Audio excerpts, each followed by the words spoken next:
Kai neturi laiko, griebk 5 kg hantelį ir atlik šiuos pratimus po 20 sekundžių. Pirmas – sumo pritūpimas su rankų lenkimu.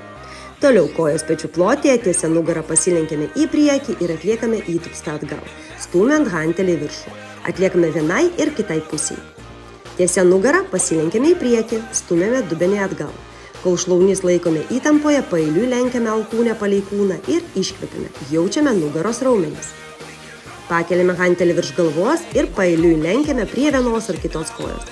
Pilvą suriečiame ir ištiesiame. Per juosmenį lenkimo nedarome, nugara tiesi. Nusileidžiame į plank poziciją.